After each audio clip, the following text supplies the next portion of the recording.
जय हिंद दोस्तों, स्वागत है आप लोग का हमारे चैनल टारगेट विथ अजय में। आज की इस वीडियो में हम लोग नवीन सर का प्रैक्टिस सेट नंबर 15 का रिवीजन करने वाले हैं। और जिन भी दोस्तों को यह पीडीएफ चाहिए, डिस्क्रिप्शन में टेलीग्राम का लिंक है, आप चैनल को ज्वाइन कर लीजिए, मैं वहीं पर पीडीएफ अपलोड कर दूंगा। आइए शुरू करते हैं वीडियो में। पहला, सिक्किम के किस त्यौहार को भूमि पूजन या चंडी पूजा के नाम से जाना जाता है? साकेवा को। सिक्किम के अन्य त्यौहार, लोसर, इसे सिक्किम का न्यू ईयर भी कहते हैं। बाराहिमीजोंग लोसंग 4 दिन मनाया जाता है। लोसुंग जो है यह न्यू ईयर का प्रारंभ इससे होता है। सोनम, लोसर, काग्योद दिसंबर में मनाया जाता है। सागा दावा भूमचू नेपाल का इंद्र जात्रा। क्वेश्चन नंबर 2, किसे ग्रामीण कर्नाटक, तमिलनाडु और आंध्र प्रदेश में लोक नृत्य को लोकप्रिय बनाने के लिए पद्मश्री पुरस्कार 2021 से सम्मानित किया गया? मधुबी मंजम्मा जोगती को। यह ट्रांसजेंडर हैं। नृत्यकी नटराज, यह पहले ट्रांसजेंडर हैं जिन्हें पद्मश्री मिला था और यह भरतनाट्यम से संबंधित हैं। पद्म पुरस्कार 2024 पद्म पुरस्कार 2024 पद्मा सुब्रमण्यम, इन्हें पद्म भूषण मिला है, यह भरतनाट्यम से संबंधित हैं। वैजयंती माला, इन्हें भी पद्म भूषण मिला है, भरतनाट्यम से संबंधित हैं। भगवत प्रधान, इन्हें पद्मश्री मिला है, यह सब्दा डांस से संबंधित है, सब्दा डांस ओडिशा का है। ओम प्रकाश शर्मा, इन्हें पद्मश्री मिला है, यह मंच नृत्य से संबंधित है, मंच नृत्य एमपी का है। क्वेश्चन नंबर 3, पैठानी साड़ी किस राज्य से संबंधित है? महाराष्ट्र से। नववारी साड़ी गोवा का है। कुचैरा साड़ी छत्तीसगढ़ का है। संबलपुरी साड़ी उड़ीसा का है। कसाबू साड़ी केरल का है। मेखला चादर या रिहा मेखला यह असम का है। फेरन साड़ी जम्मू कश्मीर का है। और इनापी या फानेक मणिपुर का है। डम्बम वस्त्र सिक्किम का है। क्वेश्चन नंबर 4, काजी लेमू के लिए जीआई टैग किस राज्य को मिला है? असम को। जीआई एक्ट 1999 का है और जीआई टैग का हेडक्वार्टर चेन्नई में है। पहला जीआई टैग 2004 में दार्जिलिंग की चाय पश्चिम बंगाल की है, इससे मिला था। कोकीर अदरक का जीआई टैग अरुणाचल प्रदेश को मिला है। नुनिया चावल का जीआई टैग पश्चिम बंगाल को मिला है। गरद साड़ी का जीआई टैग पश्चिम बंगाल को मिला है। रामबन अनारदाना जम्मू कश्मीर का है, इसे जीआई टैग मिला है। सर्वाधिक जीआई टैग यूपी को मिला है, यूपी राज्य को मिला है। और एक दिन में सबसे ज़्यादा जीआई टैग उत्तराखंड को मिला है, 18 मिले थे। क्वेश्चन नंबर 5, तैराकी प्रतियोगिता के मान्य स्ट्रोक के नाम? ब्रेस्ट स्ट्रोक, इसमें छाती के दम पर आगे बढ़कर तैरते हैं। और दूसरा फ्रंट स्ट्रोक, और तीसरा होता है बटरफ्लाई स्ट्रोक। यह जो बटरफ्लाई स्ट्रोक है यह 1956 के ओलंपिक में शामिल हुआ था। और चौथा है बैक स्ट्रोक। ओलंपिक 2024 में भारतीय तैराक श्री हरि नटवर थे और नदी दे सिंधु थे। स्विमिंग कोर्ट की गहराई ओलंपिक में होती है, लंबाई 50 मीटर और चौड़ाई 25 मीटर होती है, और गहराई 2 मीटर से 3 मीटर तक होती है, या फिर फीट में 9 फीट लगभग होती है। क्वेश्चन नंबर 6, पहला पैरा ओलंपिक खेल कहाँ हुआ था? 1960 में रोम में हुआ था। रोम इटली में पड़ता है। पैरालंपिक खेल के जनक न्यूरोलॉजिस्ट गुहमान थे। राष्ट्रीय पैरालंपिक समिति बनी 1992 में। अंतर्राष्ट्रीय पैरालंपिक समिति बनी 1989 में। पहला पदक जीता मुरलीकांत पाटेकर 1972 में, गोल्ड पदक जीते थे।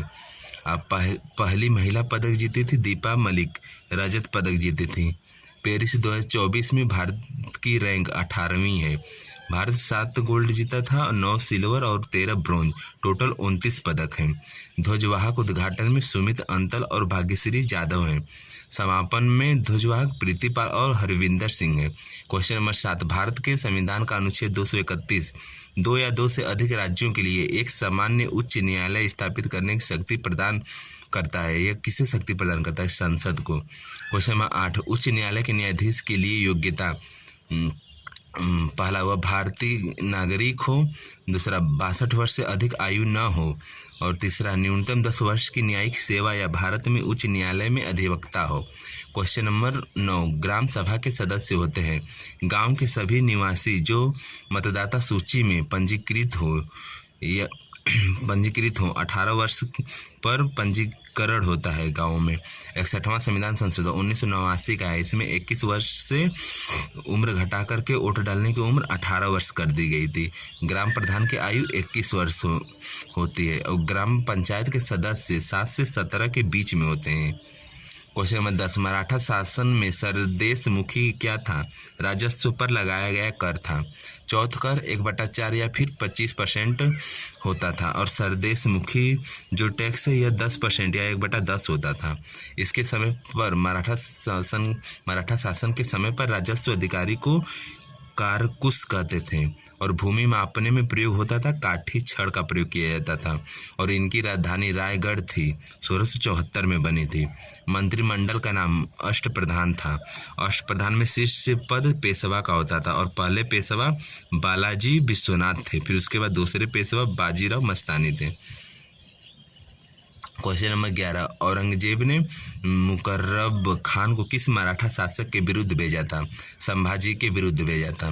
क्वेश्चन नंबर 12, प्रमुख कृषक आंदोलन मोपला विद्रोह केरल का है, 1921 में हुआ था। किसान सभा और एकता आंदोलन यूपी में हुआ था 1921 में। बारदौली सत्याग्रह गुजरात में हुआ था 1928 में। संथाल विद्रोह नेता इसके संथाल विद्रोह के सिंधु कान्हू और 2 भाई थे, उनका नाम आप कमेंट बॉक्स में जरूर बताइएगा। इस संथाल विद्रोह झारखंड से संबंधित 1855 से 56 के बीच में हुआ था। मुंडा या उलगुलान विद्रोह 1899 से 1900 के बीच में हुआ था, झारखंड से संबंधित है। पाइका विद्रोह 1817 से 1825 में उड़ीसा में हुआ था। क्वेश्चन नंबर 13, खरीफ की फसलों के नाम। खरीफ की फसलों के नाम, इसकी प्रमुख फसल है कपास। खरीफ की फसल जुलाई में बोई जाती है और अक्टूबर के लास्ट तक काट ली जाती है। इसमें चावल, मक्का, ज्वार, बाजरा, तिल ये सब खरीफ की फसल है। रबी की फसल अक्टूबर में बोई जाती है और मार्च में काट ली जाती है। गेहूँ, चना, मटर, जौ, आलू, राई, अलसी। जायद की फसल मार्च में बोई जाती है और जून के आसपास काट ली जाती है। इसमें तरबूज, ककड़ी, खीरा आता है। नगदी फसलों के नाम गन्ना, रबड़, तंबाकू, कपास, सूरजमुखी है। क्वेश्चन नंबर 14, रणथंभौर राष्ट्रीय उद्यान किस राज्य में है? राजस्थान में है। यूपी का राष्ट्रीय उद्यान दुधवा है। महाराष्ट्र का नवेगांव और तड़ोबा है। एमपी का कुन्नो और पंचमढ़ी है। उड़ीसा का भीतरकनिका है और गहीर माथा है। गहीर माथा ओलिवे रिडले कछुओं के लिए फेमस है। मेघालय का नो क्रेक है। कर्नाटक का भद्र और बन्नेर घट्टा है। झारखंड का बेतला है। हरियाणा का सुल्तानपुर और कालेश्वर है। गोवा का मोलेम और महावीर स्वामी है। असम का ओरांग नामेरी, काजीरंगा, दहिंग पटकाई। इसमें से जो काजीरंगा यहाँ पे एक सिंग वाले गैंडे मिलते हैं। क्वेश्चन नंबर 15, शांत घाटी राष्ट्रीय उद्यान पलक्कड़ में सबसे ऊंची चोटी है। एंजिंडा की चोटी है। ऊंची चोटी का नाम एजिंडा है। यह केरल में पड़ता है शांत घाटी। क्वेश्चन नंबर 16, वस्तुओं के आयात और निर्यात पर लगाया गया कर किस रूप में जाना जाता है? सीमा शुल्क के रूप में जाना जाता है। प्रत्यक्ष कर एक्ट 1962 में आया था। अंतर्राष्ट्रीय सीमा शुल्क डे 26 जनवरी को मनाया जाता है। VAT लागू हुआ था, यानी कि वैट वैल्यू एडेड टैक्स, यह लागू हुआ था 1 अप्रैल 2005 को। वैट का एक्ट बना था 1972 में बना था। एक होता है सेंस वेट, इसका फुल फॉर्म होता है सेंट्रल वैल्यू एडेड टैक्स, 2004 का है यह। Question number 17, PM Jeevan Jyoti बीमा योजना में नामांकन करने की आयु है 18 से 50 वर्ष। 2015 में शुरू हुई थी यह PM ज्योति बीमा योजना। इसमें सालाना 436 रुपये ब्याज कटता था और बीमा राशि 2 लाख रुपये का था। PM सुरक्षा बीमा योजना 2015 से शुरू हुई थी। इसमें 18 से 70 वर्ष की आयु के लिए था। PM फसल बीमा योजना 2016 की है।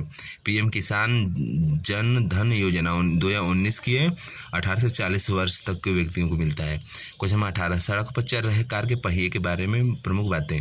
उसमें स्थितिज घर्षण अधिक होता है, फिर उसके बाद गतिज घर्षण होता है, उससे कम लोटनी घर्षण होता है।